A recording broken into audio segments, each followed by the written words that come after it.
Puro commander ng death squad yan. I thought there was no existence. Trabaho ng polis yan. Literally, hindi mo sabihin ng death squad. Yung isang senador, yan ang nakaupo niyan, si Senator De La Rosa. Death squad rin yan. Because they were police directors handling the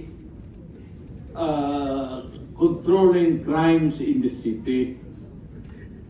So pag sinabi mong death squad, it's a very loose term na ginagamit mo lang parang ganun isili. Lahat yan sila, ito, si Danao, ayun mo. Ayun, nagdadasal kasi sa kasalanan niya siguro. O ano bang, sila bang pinatay mo?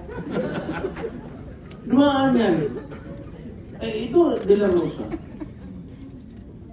Tanungin ko sila ngayon. Tanungin ninyo. Openly, lahat yan dumaan pagka-police chief. Pati yan si Gamboa. Tanungin ninyo. Ganaw, kung may utos ba ako na patayin ninyo yung tao, nakatali yung paa, pati kamay sa likod, or assassinate them. Ang sinabi ko, ganito, prangkahan tayo, encourage the criminals to fight. Encourage them to draw their guns. Yan, buhay yan. Ayan na sila dyan, yan ang instruction ko. Pati yan si Kuy. Encourage, pati yan si De La Rosa, encourage them lumaban. Pagka lumaban, patayin ninyo para matapos na ang problema ko sa syudad ko. Noong na-presidente ako, ganun rin sa command conference. Diyan sa Malacanang. Yan ang utos ko. Bakit ko pagbigyan ng porta? Mag-criminal, they go after the innocent people robbing. Mabuti na lang sana kung aakyat ng bahay. Mayor ako matagal. Aakyat ng bahay. Magnakaw. Re-rapin yung bata. Re-rapin yung... Alam mo, pagka mayor ka, o presidente ka, pag sinabi mo, hoy, huminto kayo dyan, masama yan, illegal yan, walang mangyari sa syudad mo. Pag sinabi mo, huminto kayo, papatayin ko kayo. Pag hindi sila huminto, of course, the police would come in. Sabihin ko sa police, pag naghawak ng baril, ito yan sila, dumaan yan sa Davao lahat. Koy, pati, ito, si Danao, lahat yan sila, dumaan ng Davao. Ang order ko talaga sa kanila, pag maghawak ng baril, patayin mo na para one less criminals. Bukas mag-hold up na naman yan, may poproblema na naman tayo. Ganon rin sa puser. So, Ginong Pangulo, nung mayor po kayo ng Davao, do you confirm the existence of the Davao Death Squad? No, sir. Wala ho ang Davao Death Squad. So, ano po yung iniimbestigahan ni former Senator De Lima nung siya chairperson ng Commission on Human Rights? Ang iniimbestigahan po niya yung DDS, if I'm correct. Am I correct? I don't know how the term was coined. Senator De Lima, were you investigating the Davao Death Squad when you were chair of the CHR? Yes, that was the focus. But the former president doesn't confirm the existence of the Davao Death Squad. That has been his position nung tinanong ko ho siya, nung nag-appear siya sa public inquiry, that there's no such thing as DDS. But there are people, there are witnesses who said that there is such a thing as Davao Death Squad. It may not be the correct term, or it may not really be, or explicitly called the Davao Death Squad. Who But, coined, euphemistically. who coined that name, that phrase, the Davao Death Squad? I think it was media, it was certain sectors, certain groups. But it was not the CHR which you headed before, Madam Senator. We knew it to be as Davao Death Squad because of the various reports. But it did not originate from us, the term Davao Death Squad. What is clear to us is that there was this group of assassins, and some of them are actually part of the Davao City Police Office. And there are also the Abanteros, the assassins themselves, with respective handlers. And already, Mr. Matubato and Mr. Yeah. Las Cañas. If I may cut you, Madam Senator, may quick interjection on those, Senator. Okay, our rules on interjection, ganito ha, I will have to ask the permission of the senator who has the floor Yeah, if okay you lang. want. And then, please limit it to maximum of 2 and very related to the topic that the topic we're discussing, okay? So, Kahit one lang, Mr. Chairman. 1 or 2. Yeah, One yes, lang. oh, you want to? Yes, yes, Okay, please. Senator Risa Ontiveros is recognized. Salamat kaayo, Mr. Chair, and salamat sa SP Pro Tempore. Very quick, at the proper time, and this is related to the line of questioning of the SP Pro Tempore right now. At the proper time, I will ask the Chair's permission to play a never-before-played video that precisely talks about the Davao Death Squad, exactly related sa line of questioning ng SP Pro Tempore at this moment, Mr. Chair. Salamat, May isa pa. SP Pro May Tempore. isa pa. Salamat If kaayo, you- Mr. If you Chair. permit it, Okay, okay. okay. Senator Bato. Yes. Senator, may I Yes, sir. Go ahead. interject? Lahat itong sa right side ko, dumaan ito ng Chief of Police, Police Director. Puro commander ng death squad yan. I thought there was no existence. Trabaho ng pulis yan. Literally, hindi mo sabihin ng death squad. Yung isang senador, yan ang nakaupo dyan, si Senator De La Rosa. Death squad rin yan.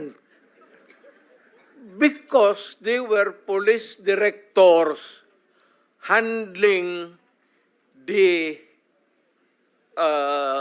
controlling crimes in the city. So pag sinabi mong death squad, it's a very loose term na ginagamit mo lang parang gano'n isili. Lahat yan sila, ito, si Danao, ayan o. Nagdadasal kasi sa kasalanan niya siguro. Huwag ka na bang, ilan bang pinatay mo? Dumaan yan. Ito, De La Rosa. Tanungin ko sila ngayon. Tanungin ninyo. Openly, lahat yan dumaan pagka-police chief. Pati yan si Gamboa. Tanungin ninyo. Danao, kung may utos ba ako na patayin ninyo yung tao na nakatali yung paa, pati kamay sa likod, or assassinate them. Ang sinabi ko, ganito, prangkahan tayo, encourage the criminals to fight. Encourage them to draw their guns. Yan, buhay yan. Ayan ang sila, yan ang instruction ko. Pati yan si Kuy. Encourage, pati yan si De La Rosa, encourage them lumaban. Pagka lumaban, patayin ninyo para matapos na ang problema ko sa siyudad ko. Tangina yan. Noong na-presidente ako, ganun rin sa command conference. Diyan sa Malacanang. Yan ang utos ko. Bakit ko pagbigyan important? Mag-criminal, they go after the innocent people robbing. Mabutit na lang sana kung aakyat ng bahay. Mayor ako matagal. Aakyat ng bahay, magnakaw, re-rapin yung bata, re-rapin yung babae, tapos papatayin. Kung ikaw ang mayor, how do you deal with the problem? Ano Mr. kaya ang tingin ninyo sa... Hindi, I'm sorry to tell you, I'm sorry to express to the nation. Unforgiving ako, hardliner, alam nila yan. Pati pulis alam nila. They are not ready siguro to talk about it. Sinabi ko yan sa mga pulis. Putang ina kayong mga pulis, pag pumasok kayo dyan sa droga, kayo ang mauuna. Mr. Chair. No need to strike it out if that is the real way that the mayor then phrased his sentence. Ang kinaklarify ko po ay kanina sinabi nyo na in-encourage nyo ang PNP na i-encourage yung suspect na lumaban. Yes. Para mapatay, para Yes. masabing nanlaban. Correct. Correct. Para That was a very ma-minimize. incorrect. Correct, yes. Very incorrect po, if I may Yes, say as a it's not civilian, a- sa okay, professional police. It Salamat depends kayo, on, Mr. Chair. ano na natin yan, ma'am. That's your view, that. Mine. It's not my Hindi view ka only, Mr. Chair. dumaan Thank ng- you for hindi ka putting it on dumaan the record. Pagka-mayor, pagka-prosecutor. Ako, alam ko, dumaan ako prosecutor, mayor, presidente, alam ko ang trabaho ko. Yes, Yan salamat ang totoo kayo, Mr. dyan. Chair. Hindi ka nagdala ng syudad eh.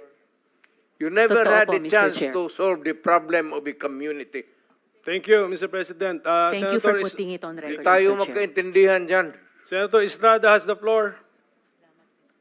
Thank you, Mr. Chair. At Alam kung niyo, pabalikin ako, sir, gagawain ko uli yan. Dublado. Meron akong death squad. Death squad. Pero hindi yung mga pulis. Sila rin yung mga gangster. Yung isang Mr. Chair. gangster, utusan ko. Patayin mo yan, kaya kung hindi mo patayin yan, patayin kita ngayon. Bakit mo isakripisyo yan sila? Alam mo, sir, ganito, ha? Mabutit na lang nandito, if you give me time. Ang pulis, sir, kawawa. Hindi mo alam, ito, nandito itong mga... Pag ang pulis na pahilan ng kaso, sir, suspended yan. Wala ng pagkain yan sa... The day that the suspension is issued, that day, ang pulis wala ng pagkain, ang mga pamilya nila wala ng pera, ang mga bata wala ng pamasahe, hinto lahat. Paralyze ang pamilya ng pulis. Hindi ninyo alam yan. Kaya may kaibigan kayo ng pulis, tanungin ninyo. Yan ang buhay ng pulis. Kaya protektado ko yan sila. Pagka in the fulfillment of duty, sabi ko sa kanila, magpakamatay ako sa inyo.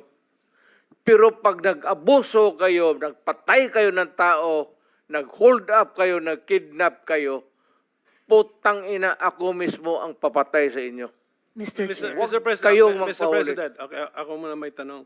Kasi medyo nalito rin po ako. So, ibig niyo sabihin, gusto niyo proteksyonan yung police, ayaw niyo silang gamitin sa maipit sila kasi kung masuspend sila, kawawa pamilya niya. Tas nabanggit niyo, may sarili kayo ngayong tinayo na hit squad. Is that what you're trying to tell us? Para hindi po kami nalilito po. I mean, can we be very clear? Hindi naman death Salitang, squad. salitang, ano po ito? Salitang diretso. Opo. Hindi naman death squad.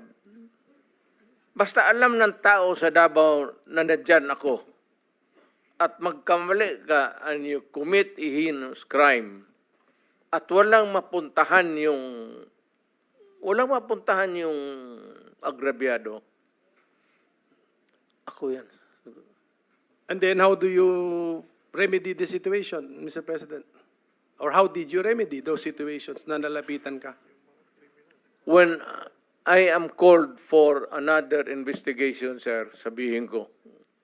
Hindi ko man ito drama. Tanungin niyo ako ulit, tapos, well, my experience, 73 years old na ako, sir. So, in a few years, 2-3 years, may sakit na rin ako. Gusto ko iwanan yung lahat para malaman. Mr. President, binanggit niyo po, no, hindi ho perpekto, may mali, at ang una hong pumapasok sa isip niyo na mali ay yung binanggit niyo po, determination from the LGU side, Mr. President. And when you say determination from the LGU side, sila po ba kasama ho dito yung implementasyon ng nais niyong polisiya para durugin yung pong at i-address at linisin yung mga drug syndicates, Mr. President? Sir, depende po sa karakter ng mayor.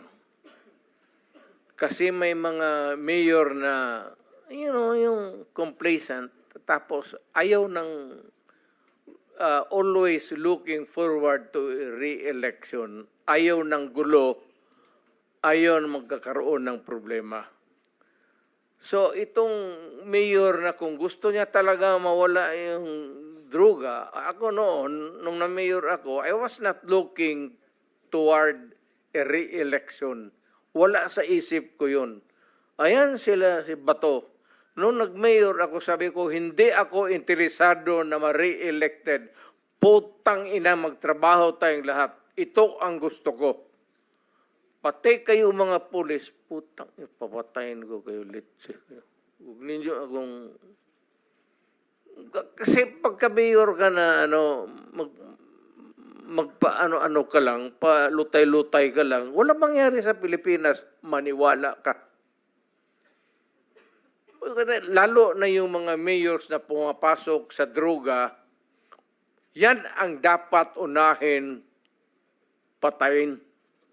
Just to make of record na sinabi ng dating presidente na yung mga mayor na suspected na involved sa drugs dapat patayin. That is not an acceptable statement ng isang naging presidente tungkol sa mga naging kasama niyang nagtatrabaho sa gobyerno ng mga mayors. For everyone, whether mayor, whether maliit na drug suspect, kahit pa yung mga high-value targets, may due process. And the president of all dapat ang nag-uphold niyan. So unacceptable po sabihin na ang mga mayor na drug suspect ay dapat patayin. For the record, Mr. Okay, Chair. ma'am. Ganito yan. Mabutit dumating ako dito. Pasalamat talaga ako para lumabas, ilabas na lang natin yung totoo. Alam mo, pagka mayor, pagka sindikato, hindi mo matanggal yan. Hindi mo basta-basta matanggal yan. And they are there, so many stories abound. Hindi na ako kailangan magbigay ng example sa inyo. Dito sa Maynila, mga mayors, pera. It's always money, money, money, money. Kaya pagka nandyan, either they are in cahoots with the law enforcers or yung ibang mayor takot. Yung sa probinsya, kung magka-mayor ka, kaya wag kayo, may nakikinig ngayon, wag kayo magpili ng mayor na pitsugin. Kasi wala talagang mangyari. Pagka mayroong mga sindikato, ex-policemen, ex-soldiers na may baril, tapos takot kang mamatay, walang mangyari sa siyudad mo. You have to, maraming problema na nakatago, ma'am, na hindi natin nakikita. Nasa undercurrent yan. Hindi natin nakikita yan. Sino po ba yung mga yon? Hindi, all over. Mayors. All over. Hindi ko masabi ko. Just for the record again, Mr. Chair, and with thanks to Senator Villanueva, unacceptable na sabihin ng isang dating presidente, or kung sinabi ninyo noon nung presidente kayo, na ang sino mang suspect, maliit man, malaki, mayor na suspect sa drugs ay dapat patayin kasi may due process po. Salamat kaayo, Mr. Chair. Salamat, Senator Villanueva. Yan, Chair? yan that is my stand. If you do not agree with me, I'm sorry. But I'm dealing with a serious problem of my country. Hindi mo madala sa pakiusap yan. Sabihin mo, putang ina, huminto kapag hindi, tutudasin kita. Yun ang, lalo ng pulis. Putang ina itong mga pulis. Pagka pumasok yung pulis sa doon, hindi mo sabi, hoy pulis, huminto ka. Puntahan mo yung pulis, sabihin mo, mga pulis, kung mga tao na harapin ko, o dito, total, let us be, labas na lang natin yung, pati yung lungwahe. Pero Paano? Mr. Chair, forgive me for interrupting. Hindi, Speaking of patapusin mo lengguwahe. muna ako. Sorry sir, Mr. Chair, baka maaring ang resource person tumigil magmura kasi bahay natin itong Senado eh. Salamat kaayo, Thank Mr. you, Chair. thank you. Hindi tayo Mr. President, magkaintindihan Mr. dyan. President, sir, excuse me, sir. I am relating a conversation. I am, hindi Yes, ako nagbumura. Mr. President, okay. Sinasabi ko yan kung ano ang sinasabi ko doon sa Correct. tao. Klaro na po yun, Mr. President, na when you relate to the police officers, may kasamang mura. Pero okay na, klaro na po yun. Pwede na nating hindi ulit-ulitin, Mr. President. Hindi lang, Kung pwede sabihin ko lang. na kanya, papatayin kita. Hindi lang ako magmumuro sa... Okay. Iwasan lang po. We try our best na iwasan na po. Anyway, naintindihan po namin. Huwag nating kalimutan, may bombshell na inamin ang dating presidente kanina. Sinimulan niyang i-implicate, ilaglag yung mga ilan sa mga dating PNP officials natin na involved daw sa Davao Death Squad noon. Pero sila mismo, sinabi nila na may death squad sila. Siya. Bagamat hindi daw pulis, may death squad siya. Yun yung iniimbestigahan nga natin dito, Mr. Chair. Yung war on drugs, yung extrajudicial killings na nangyari nung war on drugs, sinimulang modelo sa Davao noon, tapos iniimbestiga natin kung yun ang ginamit na template o modelo para i-scale up nationwide. So, bombshell yung sinabi po ng dating presidente na meron na silang death squad, anuman ang pangalan yan, police o non-police ba yan, kasi it looks like what we are investigating now, yung ginamit na instrumento para sa war on drugs na nagbunga ng napakaraming extrajudicial killings. You are For the record, Mr. correct, ma'am. React, sir. Chair. Tama Thank you, ka talaga. Mr. Chair. Tama ka talaga. So, ganito na lang. Huwag na lang yung pulis. Kawawa yan, wala yung sa experience, Davao, ako. Imbestigahan niya ako. Set a date for an investigation para sa akin. Ako ang imbestigahan ninyo. At kunin ninyo yung record sa Davao yung namatay. At sabihin ko sa inyo kung wala akong taguin. Alam mo, nag-warning ako, huwag kayong gumawa dito. Kasi gusto ko ang Davao. Ang Davao was a very kawawa noon. Alam ninyo, sir, alam. Panahon ng NPA, nung hindi pa ako mayor, kita mo ang Davao. Left and right ang hold up, walang makalabas sa bahay. Pati mga pulis takot. Kasi nandyan yung mga NPA, pinapatay sila. Kaya sinabi ko, nag-agyat ako sa bukid, nung na-mayor ako, sabi ko, ayaw ko ng away sa inyo. Pero yung mga pamilya ninyo, nandyan sa syudad natin, yung mga top honso ng Communist Party, bilangin ninyo ilan ang taga Davao. Saan ang pamilya nila? Sa Davao. Kaya umakyat ako sa bukid. Sinabi ko, stop it. Huwag ninyong patayin ang mga pulis ko kasi putang ina yung pamilya ninyo. Yayariin ko yan. Mr. Chair, if I may, dahil matagal na po yung sa NPA, kung maaring mag-follow-up question ako sa dating presidente Go ahead, ng sir. Death Squad. Mr. Chair? Salamat Go ahead, kaayo, Senator Mr. Chair. Risa. Kanina, sinabi nyo there were 7 people dun sa inyong self-described death squad. Ano po yung mga pangalan nila at paki-describe yung structure ng organization na sinet up nyo, yung death squad na iyon? Yung death squad ko,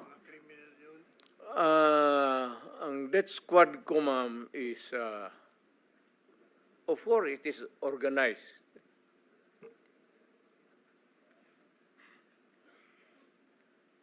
Hanggang dyan lang.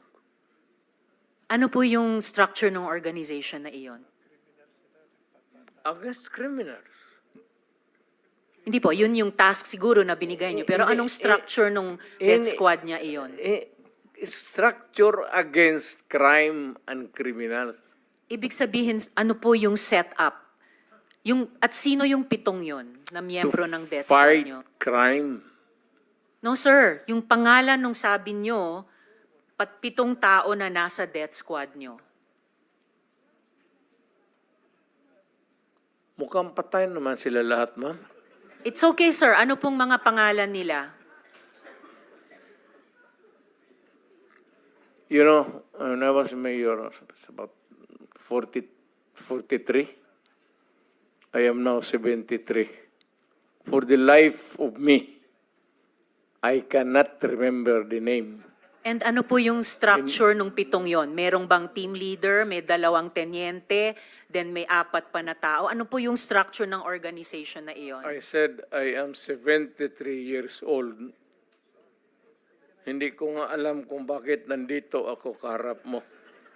Sir, I'm sure alam nyo kung bakit kayo nandito. In fact, kayo po yung nagsalita ng pinakamarami sa resource persons. Well- May reward po ba yung 7 iyon sa death squad nyo?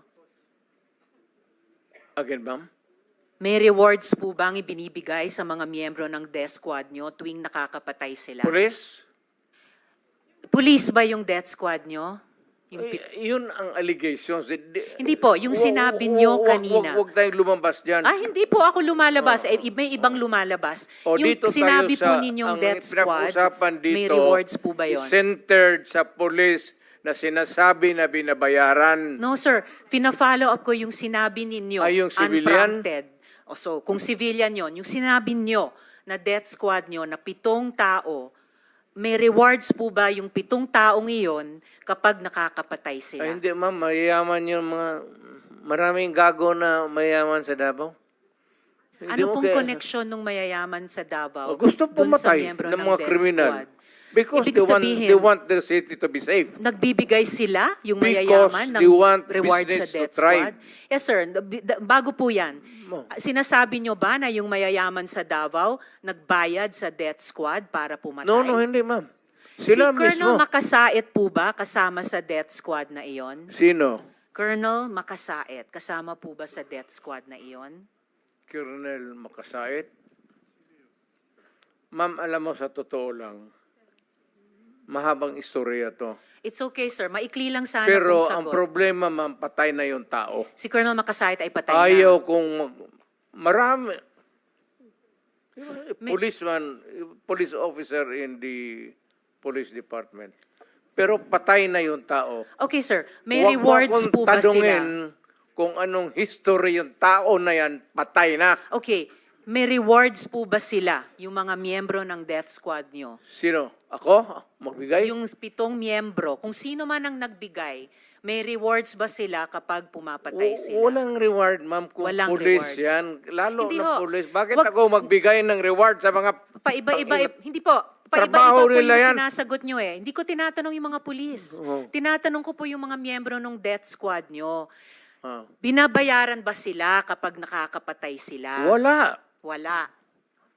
Okay. So, May- libre Sen- lang yung may I remind the pagpatay. Senator, this is just an intervention. Yeah, sorry. We have to I follow, apologize, we have Mr. to Chair. follow the Yes, order. I Yes, please, submit, please. Mr. Okay. Chair.